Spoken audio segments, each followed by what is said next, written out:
நெல்லையில் இருந்து 30 லாரிகளில் மருத்துவ கழிவுகள் கேரளாவுக்கு அனுப்பி வைக்கப்பட்டுள்ளது.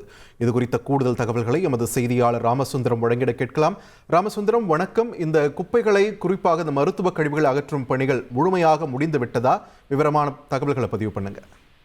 நெல்லை மாவட்டத்தில் 7 இடங்கள்ல மருத்துவ கழிவுகள் கேரளாவிலிருந்து கொண்டு வந்து கொட்டப்பட்ட மருத்துவ கழிவுகள், திடக்கழிவுகள் உள்ளிட்டவைகள் இருப்பது கண்டறியப்பட்டது. இது தொடர்பாக காவல் நிலையங்களிலும் 6 வழக்கு பதிவு செய்யப்பட்டு விசாரணையானது நடைபெற்று 5 பேர் இதுவரை கைது செய்யப்பட்டிருக்கிறார்கள். இந்த நிலையில தேசிய பசுமை தீர்ப்பாயம் உத்தரவின்படி மாசு கட்டுப்பாட்டு வாரியம் கேரளா மற்றும் தமிழ்நாடு மாசு கட்டுப்பாட்டு வாரியர்கள் நேரடியாக சம்பவ இடத்தில் ஆய்வு மேற்கொண்டு கேரளாவுக்கு கழிவுகளை கொண்டு செல்வதற்கு முடிவு செய்யப்பட்டது.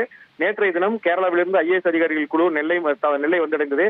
தமிழக கேரளா IAS அதிகாரிகளின் ஆலோசனைப்படி இந்த கழிவுகள் இங்கிருந்து அப்புறப்படுத்தப்பட்டு கேரளா மாநிலம் கேரளாவில் உள்ள எர்ணாகுளம் பகுதிக்கு கொண்டு செல்லப்பட்ட அங்குள்ள திடக்கழிவு மேலாண்மை மையத்தில் அகற்றுவதற்கான பணிகள் நேற்று தொடங்கியது. நேற்றைய தினம் 18 லாரிகள் மூலம் இங்கிருந்து தமிழகத்திலிருந்து கொண்டு செல்லப்பட்டது. அதாவது நெல்லை மாவட்டத்தில் கொட்டப்பட்ட 5 இடங்கள்ல இருந்து கேரளா அதிகாரிகள் ஆய்வு மேற்கொண்டு அந்த கழிவுகள் அகற்றப்பட்டது.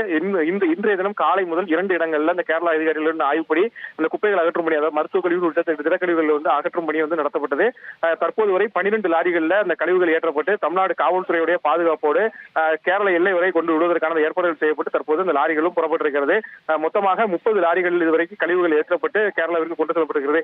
நெல்லை மாவட்டத்தில் கொட்டப்பட்ட 7 இடங்களிலும் முற்றிலுமாக அந்த கழிவுகள் அகற்றப்பட்டு அந்த பகுதிகளில் கிருமிநாசினி தெளிக்கப்பட்டு தொடர் கண்காணிப்பு பணியை மேற்கொள்ள இருப்பதாக அதிகாரிகள் தரப்பில் தெரிவிக்கப்பட்டிருக்கிறது. கிராம நிர்வாக அலுவலர் தலைமையிலான ஒரு குழு அமைக்கப்பட்டு கிராம பகுதிகளில் இதுபோன்று இனிமேல் கழிவுகள் கொட்டாமல் இருப்பதற்கான கண்காணிப்பு பணியை மேற்கொள்வதற்கும் உத்தரவானது பிறப்பிக்கப்பட்டிருக்கிறது.